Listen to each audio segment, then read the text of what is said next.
வணக்கம். Welcome to அங்கனா சமையல். இன்றைக்கி நம்ம சூப்பரான ஒரு மட்டன் பிரியாணி தான் செய்ய போகிறோம். ரொம்ப ரொம்ப டேஸ்ட்டாக, ரொம்பவே சுவையாக இருக்கும். இது வந்து நம்ம இன்றைக்கி தோட்டத்தில் விறகடுப்பு வச்சு செய்ய போகிறோம். ரொம்ப சூப்பரான இந்த பிரியாணி எப்படி செய்யுதுன்னு பார்க்கலாம் வாங்க. இதுக்கு வந்து நான் 1/2 கிலோ மட்டன் எடுத்து வச்சுருக்கேன். இது கூடவே இந்த டம்ளரால் 2 டம்ளர் அளவுக்கு ஜீரக சம்பா அரிசி எடுத்து வச்சுருக்கிறேன். இதை நம்ம அப்புறமா ஊற வச்சுக்கலாம். இதுக்கு ஒரு மசாலா ரெடி பண்ணணும். ஒரு 10 காஞ்ச மிளகாய், ஒரு 10 முந்திரி, கொஞ்சமாக சோம்பு, ஒரு 1/2 ஸ்பூன் மிளகு எல்லாத்தையுமே ஒரு வெதுவெதுப்பான தண்ணியில் ஊற்றி நம்ம எடுத்து போட்டு ஊற வச்சுக்கலாம். இது ஒரு 10 நிமிஷம் கழித்து ஊறின பிறகு நம்ம இதை பேஸ்ட்டாக அரைச்சி எடுத்துக்கலாம். இப்போ இதை ஊற வச்சு மூடி வச்சுப்போம். இப்போ நம்ம தோட்டத்துக்கு போகலாம். தோட்டத்தில் தான் நம்ம பிரியாணி செய்ய போகிறோம்.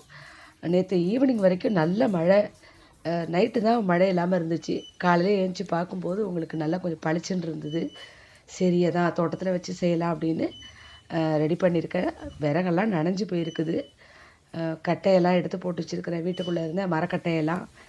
இந்த இடத்துல தான் நம்ம பிரியாணி செய்ய போகிறோம். இங்கே அடுப்பை வச்சு விறகடுப்பை வச்சு நம்ம செய்யலாம். பாருங்கள், இன்னுமே மேகம்லாம் எப்படி இருட்டாக இருக்குது பாருங்கள். ஆனால் கிளைமேட் ரொம்பவே நல்லாயிருக்கு. இப்போ இந்த கட்டையெல்லாம் வச்சு இப்போ அடுப்பு பற்ற வச்சாச்சு. அடுப்பு நல்லா தீ பற்றிக்கிச்சு. இப்போ நம்ம நல்லா ஒரு அகலமான ஒரு கனமான பாத்திரத்தை அடுப்பில் வச்சுருக்கேன். இப்போ பேஸ்ட் எல்லாம் உங்களுக்கு முந்திரி மிளகாய் பேஸ்ட் அரைச்சாச்சு. இஞ்சி பூண்டு பேஸ்ட்டு எல்லாமே ரெடியாக இருக்குது. வெங்காயம், தக்காளி, புதினா, கொத்தமல்லி எல்லாமே ரெடியாக இருக்குது. இப்போ பாத்திரமும் சூடாகிடுச்சு. அதில் ஒரு 2 டேபிள் ஸ்பூன் அளவுக்கு நம்ம நெய்யை சேர்த்துக்கலாம். இது கூடவே ஒரு 100 கிராம் அளவுக்கு ரீஃபைண்ட் ஆயிலையும் சேர்த்துக்குங்க. இப்போ ஹோல் கரம் மசாலாவையும் சேர்த்துக்கலாம். இது பொரிஞ்ச பிறகு இதுக்கு ஒரு 4 பெரிய வெங்காயத்தை நைஸாக கட் பண்ணி வச்சுருக்கேன். அதை சேர்த்துக்குவோம். இப்போ நான் அளவெல்லாம் போடும்போதே சொல்கிறேன். இந்த வெங்காயத்தை நல்லா வதக்கிக்கணும். இந்த வெங்காயம் நல்லா பொன்னிறமாக வதங்கணும். இப்போ பாருங்கள், நல்லா வெங்காயம் பொன்னிறமாக வதங்கிடுச்சு. இப்போ 2 டேபிள் ஸ்பூன் அளவுக்கு இஞ்சி பூண்டு பேஸ்ட்டு சேர்த்துக்கலாம். இதையும் நல்லா வதக்கி விட்டுக்கலாம்.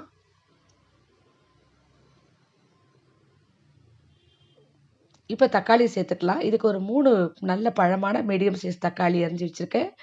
அதையும் சேர்த்துக்கிட்டு 2 பச்சை மிளகாய் கீறி வச்சுருக்கேன். அதையும் சேர்த்து நல்லா வதக்கிக்கலாம். இந்த தக்காளி வந்து நல்லா உங்களுக்கு வதங்கி வரணும். அது வரைக்கும் நம்ம நல்லா வதக்கிக்கலாம். இப்போ தக்காளி நல்லா வதங்கிடுச்சு. இந்த நேரத்தில் ஒரு கைப்பிடி அளவு கொத்தமல்லி, ஒரு கைப்பிடி அளவு புதினா சேர்த்து அதையும் நல்லா வதக்கி விட்டுக்கலாம்.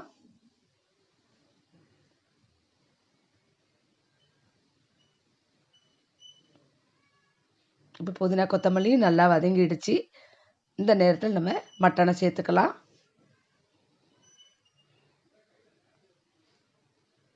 இப்போ மட்டனை சேர்த்த பிறகு இதை நல்லா வதக்கி விட்டுக்கலாம். இந்த மட்டன் கொஞ்ச நேரம் இந்த எண்ணெயிலே வெங்காய தக்காளி கூட நல்லா வதக்கி விட்டுக்குங்க. இப்போ எல்லாமே வதக்கியாச்சு. ஒரு 4 டேபிள் ஸ்பூன் அளவுக்கு ஒரு கெட்டியாக உள்ள தயிரை சேர்த்துக்குங்க. கொஞ்சமாக மஞ்சத்தூள் சேர்த்துக்குங்க. இதையும் இந்த மட்டனோடையே நல்லா வதக்கி விட்டுக்கலாம்.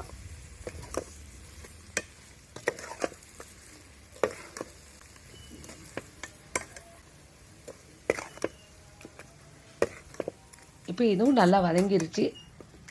நம்ம மிளகா பேஸ்ட்டை சேர்த்துக்கலாம். இந்த மிளகாய், முந்திரி, மிளகு, ஜீரகம் ஜீரகம் இல்லை, சோம்பு எல்லாத்தையுமே அரைச்ச பேஸ்ட்டு. இது கூடவே 1/2 ஸ்பூன் கரம் மசாலா, 1/2 டீஸ்பூன் மல்லித்தூள் எல்லாத்தையுமே சேர்த்துக்கிட்டு தேவையான உப்பு சேர்த்துக்கலாம்.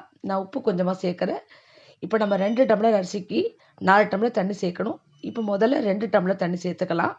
சேர்த்துக்கிட்டு கறியை முதல்ல வேக வச்சுக்கலாம். அதுக்கு பிறகு பாதி தண்ணி கறி வெந்த பிறகு சேர்த்துக்கலாம். இப்போ நல்லா மூடி வச்சு இந்த மட்டன் வேகிற வரைக்கும் நம்ம வெயிட் பண்ணுவோம். ஒரு 20லேருந்து 25 அல்லது அரை மணி நேரம் கூட ஆகும். இந்த நேரத்தில் நம்ம இந்த ஜீரக சம்பா அரிசியை ஊற வச்சுக்கலாம். கரெக்டாக இருக்கும் இந்த நேரத்தில் ஊற வைக்கும்போது. இப்போ இது இப்படியே இருக்கட்டும். நம்ம இப்போ தோட்டத்தில் போய் பார்க்கலாம். பாருங்கள், இது வந்து சிறியானங்கைன்னு சொல்லுவாங்க இந்த இலை பேர். இதை வச்சா தோட்டத்தில் வச்சா பாம்பெல்லாம் வராது.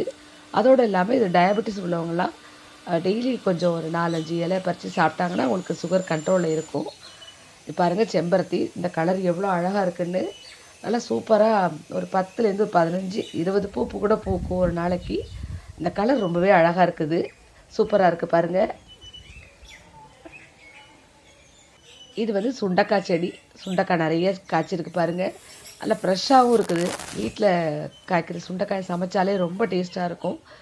இன்னும் உள்ளுக்குள்ளே நிறைய சுண்டக்காய் காய்ச்சிருக்குது. உள்ளே போக பயமாக இருக்குது. மழை காலங்கிறதுனால கம்பளி பூச்சியெல்லாம் இருக்குது. இது வந்து முருங்கைக்கீரை. இது சின்ன மரம் தான் இது. ஆனால் நல்லா ஃப்ரெஷ்ஷாக இருக்குது. அப்பப்போ பறிச்சுக்கலாம் இதை. அப்புறம் பலாமரம், தென்னை மரம், இன்னும் நிறைய மரங்கள்லாம் இருக்குது. கிளைமேட் ரொம்பவே நல்லா இருக்குது. இப்போ வாங்க, இப்போ நம்ம போய் பார்க்கலாம் மட்டன் வெந்துருச்சான்னு. இப்போ நல்லா கலந்து விட்டுட்டு மட்டன் வெந்திருக்கான்னு பார்க்கலாம். நீங்கள் குக்கரில் வேக வச்சு செய்கிறத விட இந்த மாதிரி பாத்திரத்தில் செய்யும்போது உங்களுக்கு பாத்திரத்திலே மட்டன் வெந்து அதில் கறி போட்டு அரிசி போட்டு செய்யும்போது ரொம்பவே பிரியாணி டேஸ்ட்டாக இருக்கும். மட்டன் நல்லா வெந்துருச்சு. இப்போ நம்ம தண்ணி சேர்த்துக்கலாம். நம்ம 2 டம்ளர் ஏற்கனவே தண்ணி சேர்த்துருக்கோம். இன்னும் 2 டம்ளர் சேர்க்கணும். ஆனால் நான் 1 1/4 டம்ளர் மட்டும் சேர்க்குறேன். கொஞ்சம் நல்லா உதிராக இருக்கும்.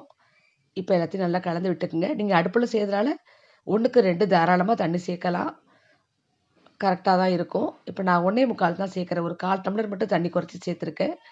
இப்போ இந்த அளவுக்கு கொஞ்சமாக ஒரு சின்ன ஒரு மூடி எலுமிச்சம்பழம், ஒரு 1/4 மூடி எலுமிச்சம்பழத்தை பிழிஞ்சு விட்டுக்கிட்டு இப்போ நம்ம எல்லாத்தையும் கலந்துட்டு இப்போ டேஸ்ட்டை பார்த்துக்கலாம். உப்பு, புளிப்பு, காரம் ஏதாவது கம்மியாக இருந்தால் சேர்த்துக்கலாம். இப்போ நான் உப்பு கம்மியாக இருக்குது. உப்பு தேவைப்படுற அளவுக்கு உப்பு சேர்த்துக்கிறேன். நீங்கள் உப்பு மட்டும் நீங்கள் பார்த்து சேர்த்துக்குங்க. இப்போ நல்லா எல்லாம் கலந்து விட்டுட்டு கொஞ்ச நேரம் மூடி வச்சு கொதிக்க விடலாம். கொதித்த பிறகு நம்ம பார்ப்போம். இப்போ பாருங்கள் நல்லா கொதிக்குது. இப்போ நம்ம அரிசியை சேர்த்துடலாம். நான் ஏற்கனவே ஊறின அரிசியை நல்லா கழுவி வடிகட்டி வச்சுருக்கேன். அதை சேர்த்துக்குவோம்.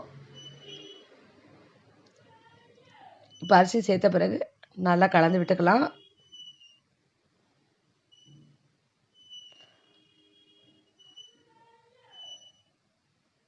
இப்போ நல்லா கலந்தாச்சு. இதில் ஒரு 2 டேபிள் ஸ்பூன் அளவுக்கு நெய் சேர்த்துக்கலாம். இப்போ இது அப்படியே கொஞ்ச நேரம் ஒரு 4லேருந்து 5 நிமிஷம் மூடி வச்சுப்போம். இப்போ ஒரு 4லேருந்து 5 நிமிஷம் ஆயிடுச்சு. இப்போ திறந்து பார்க்கலாம். இப்போ பாருங்கள், உங்களுக்கு தண்ணி அரிசியும் சேர்ந்த மாதிரி இருக்குது. இதுதான் கரெக்டான பதம். இந்த நேரத்தில் நம்ம தம் போட்டுடலாம். இதை நல்லா சமப்படுத்தி விட்டுட்டு இதுக்கு மேலே ஒரு வாழை இலையை இது மாதிரி போட்டுக்குங்க. இது மாதிரி போடும்போது இந்த வாழை இலையோட உங்களுக்கு வாசம், அந்த டேஸ்ட் ரொம்பவே நல்லாயிருக்கும். இப்போ நம்ம இந்த அடுப்பில் இருக்கிற நெருப்பையே நம்ம தம் போட்டுக்கலாம். நிறைய விறகெல்லாம் இருக்குது. இதை வெளியில் எடுத்துடலாம். இனிமேல் நமக்கு அனல் தேவைப்படாது. அதனால் அந்த விறகெல்லாம் எடுத்துட்டு இந்த நெருப்பை மேலே நம்ம அந்த தட்டிலையே நம்ம நெருப்பு எடுத்து தம் போட்டுக்குவோம். இப்போ மேலே தட்டை வச்சுக்கலாம். இப்போ அடுப்பில் இருக்கிற நெருப்பை கொஞ்சம் கொஞ்சமாக எடுத்து நம்ம மேலே போட்டுக்கிட்டு தம் போட்டுக்கலாம். இது இப்படியே ஒரு 20 நிமிஷம் இருக்கணும். அதுக்கு பிறகு நம்ம ஓப்பன் பண்ணி பார்க்கலாம். இப்போ இப்படியே இருக்கட்டும். நம்ம அதுக்குள்ளே சைடில் உள்ள தோட்டத்தெல்லாம் பார்த்துட்டு வந்துடலாம். இது பாருங்கள், ஓமவல்லி செடி. இது இப்போ தான் வச்சுருக்குது. இது குரோட்டன்ஸ் சின்னதாக இருக்குது. இது துளசி பாருங்கள், நல்லா வளர்ந்துருக்குது. இது வந்து ஒரு லாவெண்டர் கலர் பூ பூக்கும். இது சம்மரில் தான் பூக்கும். இது மகிழ மரம். இது இன்னொரு பூச்செடி. இந்த பூச்செடியோட பேர் தெரியல. ஆனால் இது வந்து பூ வந்து கொத்து கொத்தாக பூக்கும். பார்க்கவே ரொம்ப அழகாக இருக்கும். வீடியோ லெங்க்த்தியாக போகிறதுனால உங்களுக்கு நான் கொஞ்சம் சீக்கிரமாக காமிக்கிறேன். அப்புறம் வாழை மரம்லாம் இருக்குது. தேவைப்படும் போது இலை பறிச்சுக்குவோம். தென்னை மரம் எப்படியே வந்தாச்சு.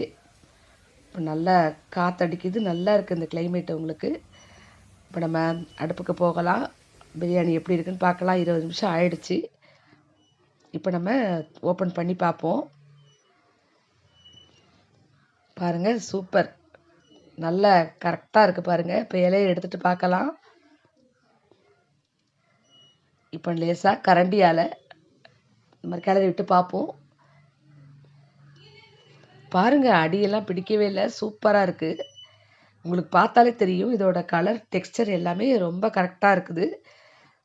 நல்ல கமகமன்னு ரொம்ப சூப்பராக இருக்குது. சூப்பராக வந்திருக்குது. அரிசி ஒன்றோட ஒன்று ஒட்டாமல் நல்லா உதிரியாக வந்திருக்கு. அப்படியே வீட்டுக்குள்ளே எடுத்துகிட்டு போய் நம்ம பிளேட்டில் வச்சுக்கலாம். நல்ல கமகமன்னு தோட்டத்தில் விறகடுப்பில் செஞ்ச பிரியாணி, மட்டன் பிரியாணி, ஜீரக சம்பா அரிசி பிரியாணி ரெடி ஆகிடுச்சு. டேஸ்ட்டு பார்த்தோம் ரொம்பவே நல்லாயிருக்கு. ஃப்ரெண்ட்ஸ், இந்த வீடியோ உங்களுக்கு பிடிச்சிருந்துன்னா மறக்காமல் நம்ம சேனலை சப்ஸ்கிரைப் பண்ணுங்கள், லைக் பண்ணுங்கள், ஷேர் பண்ணுங்கள். எப்படி இருந்துச்சு உங்கள் கருத்துக்களை கமெண்ட் பாக்ஸில் சொல்லுங்கள். இப்போ இதுக்கு சைட் டிஷ்ஷாக மட்டன் சுக்கா, மாங்காய், பேரிச்சம்பழம்லாம் போட்ட இனிப்பு பச்சடி, ஆனியன் ரைத்தா எல்லாமே தயார். ஃப்ரெண்ட்ஸ். நன்றி, வணக்கம்.